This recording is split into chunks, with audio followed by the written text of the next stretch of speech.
ഞാൻ കഴിഞ്ഞ ഒരു 7 വർഷമായിട്ട് ഡിജിറ്റൽ മാർക്കറ്റിംഗ് ചെയ്യുന്ന ഒരാളാണ് എൻ്റെ സ്ഥാപനത്തിൽ.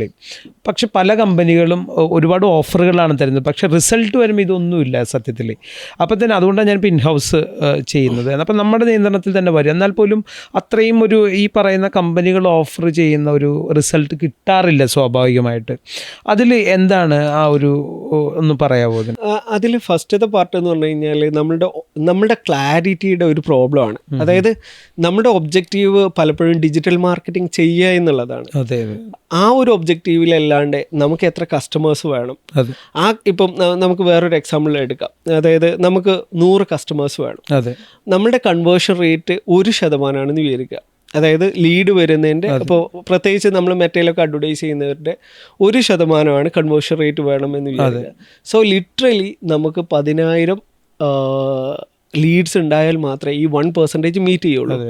അതിന് പകരം നമ്മൾ ഡിജിറ്റലി കുറേ അഡ്വർടൈസ് ചെയ്തിട്ടോ അല്ല, ഈ ഒരു ഒബ്ജക്റ്റീവ് മീറ്റ് ചെയ്യാത്തിടത്തോളം കാലം നമുക്ക് ഈ 1% കൺവേർഷൻ റേറ്റിൽ നമുക്ക് അച്ചീവ് ചെയ്യാൻ പറ്റില്ല. ഇത് ഒരു പോയിന്റ്. രണ്ടാമത്തെ പ്രോബ്ലം എന്താ വെച്ച് കഴിഞ്ഞാൽ ഇപ്പം നമുക്ക് ഈ 1%-നെ 2% ആക്കാൻ പറ്റിയെന്ന് വിചാരിക്കുക. സോ 10,000 ലീഡ് വേണ്ടവരുത്ത് 5,000 ലീഡ് മതി. ഇത് മാത്രമല്ല, ഈ 5,000 ലീഡ് കൊണ്ടുവരാൻ നമുക്ക് എത്ര ചെലവുണ്ട് എന്ന് നോക്കുക. അപ്പം ഒരു ലീഡിന് 100 രൂപയാണെങ്കിൽ 5 ലക്ഷം രൂപയാവും നമുക്ക്. തീർച്ചയായിട്ടും അത് കുറയുന്നതിനനുസരിച്ച് നമുക്ക് കുറയും. സോ 5 ലക്ഷം രൂപ കിട്ടുമ്പം ഈ വരുന്ന കസ്റ്റമേഴ്സ് അതിനുള്ള റിട്ടേൺ തരുന്നുണ്ടോ നോക്കുക. അതായത് ഒരു ഫർദർ ക്ലാരിറ്റി എടുക്കുക എന്നുള്ളതാണ് നമ്മളുടെ ഏറ്റവും ഇമ്പോർട്ടൻ്റ് ആയിട്ടുള്ള ആസ്പെക്റ്റ്.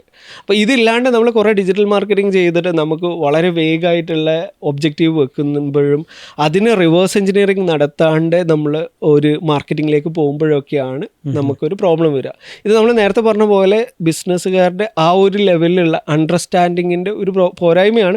ആരെയും കുറ്റം പറയാൻ പറ്റില്ല. നമ്മളുടെ ഒരു ഏരിയയിലാവും നമ്മൾ എപ്പോഴും എക്സ്പെർട്ടീസ് ആയിട്ടുള്ളത്. പിന്നെ അതിന് പോലെയുള്ള എക്സ്പേർട്സും ഇവിടെ കേരളത്തിലൊക്കെ കുറവാണ്. ശരിക്കും ഈ ഓൺടർപ്രനേഴ്സ് മിസ് ചെയ്യുന്ന കാര്യങ്ങൾ എന്തൊക്കെയാണ്? അപ്പോൾ ശരിക്കും ഡിജിറ്റൽ മാർക്കറ്റിംഗിൽ അവരെന്താണ് ഫോക്കസ് ചെയ്യേണ്ടത്? ശരിക്കും ആക്ച്വലി പലപ്പോഴും ഡിജിറ്റൽ മാർക്കറ്റിംഗ് മാത്രമല്ല ഒരു ബിസിനസ്. മാർക്കറ്റിംഗ് എന്ന് പറയുന്നത് ഒരു ടൈപ്പ് ഓഫ് കമ്മ്യൂണിക്കേഷൻ ആയിട്ട് മാത്രമാണ്.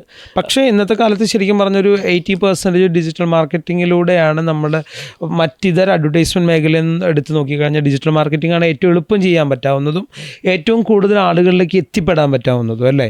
അപ്പോൾ അവിടെയാണ് നമ്മളിതിലേക്ക് കൂടുതൽ ഫോക്കസ് ചെയ്യുന്നത്. പക്ഷെ ആ റിസൾട്ട് കിട്ടാതെ വരുമ്പോൾ സ്വാഭാവികമായിട്ട് നമ്മൾ ഇൻവെസ്റ്റ് ചെയ്യുന്ന ഫണ്ട് നമുക്ക് വേസ്റ്റ് ആയി പോവുകയാണ്. അപ്പോൾ ഒരു പെർ മന്ത് നല്ലൊരു എമൗണ്ട് ഇൻവെസ്റ്റ് ചെയ്യുന്നുണ്ട്, പക്ഷെ ആ റിസൾട്ട് കിട്ടാതെ വരുമ്പോൾ നമ്മൾ ഉള്ള വിശ്വാസം നഷ്ടപ്പെടാണ് ശരിക്കും. അപ്പം ഗ്രോത്ത് ഫാദറിൻ്റെ ആ ഒരു സർവീസ് എങ്ങനെയാണ് ശരിക്കും പറഞ്ഞു കഴിഞ്ഞാൽ? നമ്മളെപ്പോഴും ഒബ്ജക്റ്റീവ് സെറ്റ് ചെയ്യാറുണ്ട്. ഇപ്പം അവർക്കൊരു പർട്ടിക്കുലർ നമ്പർ റീച്ച് ചെയ്യണമെന്നുണ്ടെങ്കിൽ നമ്മൾ നേരത്തെ പറഞ്ഞ പോലെ അതിൻ്റെ ബാക്കിലേക്ക് കാൽക്കുലേറ്റ് ചെയ്ത് അതിനെ അണ്ടർസ്റ്റാൻഡ് ചെയ്യും. ഇപ്പം നമുക്കിപ്പോൾ 100 രൂപ ലീഡ് കോസ്റ്റ് വരികയാണെന്ന് വിചാരിക്കുക. 1000 ലീഡിന് നമുക്ക് 1 ലക്ഷം രൂപയാവും. പക്ഷേ ഈ ഒരു 100 രൂപേനെ നമുക്കൊരു 70 ആക്കാൻ പറ്റുകയാണ്, അല്ലെങ്കിൽ 50 ആക്കാൻ പറ്റുകയാണ്.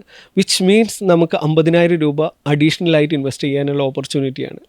1000 കിട്ടേണ്ട അടുത്ത് നമുക്ക് 2,000 രൂപ കിട്ടും. സോ ഇതുപോലെ നമ്മൾ ഫ്രണ്ട് എൻഡിൽ കാണാത്ത ഒരുപാട് ഒപ്റ്റിമൈസേഷൻ പോസിബിലിറ്റീസ് നമുക്കുണ്ടാവും. സോ ഇത് യൂട്ടിലൈസ് ചെയ്ത് മോർ റവന്യൂ ക്രിയേറ്റ് ചെയ്ത് കൊടുക്കുക എന്നുള്ളതാണ് നമ്മളുടെ ഒരു പാർട്ട്. പിന്നെ ഞാൻ നേരത്തെ പറഞ്ഞ പോയിന്റിലേക്ക് വരുന്ന ഒരു സമയത്ത് ശരിക്കും പറഞ്ഞു കഴിഞ്ഞാൽ ബിസിനസ്സുകാരുടെ ഒരു ഡിജിറ്റൽ മാർക്കറ്റർക്ക് മാത്രം ഇത് രക്ഷപ്പെടുത്താൻ പറ്റില്ല. എൻ്റെ റീസൺ നമ്മളുടെ പ്രൈസിങ്, നമ്മുടെ കോമ്പറ്റീഷൻ, നമ്മൾ എങ്ങനെയാണ് ഇതിനെ മുമ്പിലേക്ക് വെക്കുന്നത്, നമ്മൾ എന്ത് ഓഫറാണ് കസ്റ്റമർക്ക് കൊടുക്കുന്നത്, ഇതിന് ഡ്രീം ഔട്ട്കം എന്നൊക്കെ പറയും. അപ്പം ഈ ഡ്രീം ഔട്ട്കം കൊടുക്കുന്നുണ്ടോ, അല്ല നമ്മൾ ജസ്റ്റ് അനദർ കമ്പനിയായിട്ട് ഒരു മാർക്കറ്റിങ്ങിൽ ചെയ്തിട്ട് ട്രൈ ചെയ്യുന്നതാണോ? ഇതൊക്കെ മാറ്റർ ചെയ്യുന്ന അതിൽ ഒരു പാർട്ട് മാത്രമേ ഉള്ളൂ മാർക്കറ്റിംഗ്. അപ്പോൾ ബിസിനസ് പാർട്ടിലും നമ്മൾ അതേപോലെ ശ്രദ്ധിക്കേണ്ടതുണ്ട്. നമ്മൾ എന്ത് ഓഫർ ചെയ്യുന്നു. ഒരു മാർക്കറ്റർക്കും ഒരാൾക്കും ഇതിനെ രക്ഷപ്പെടുത്താൻ പറ്റില്ല അൺലെസ് ഇറ്റ് ഈസ് ഓഫറിങ് ഒരു എക്സ്ട്രീം ലെവൽ ഓഫ് വാല്യൂ കസ്റ്റമറിന്. അപ്പം അതിനെ കറക്റ്റായി കമ്മ്യൂണിക്കേറ്റ് ചെയ്യുന്ന ആൾക്കാർക്ക് നല്ല റിസൾട്ട് എടുത്ത് കൊടുക്കാൻ പറ്റാറുണ്ട്. യെസ്.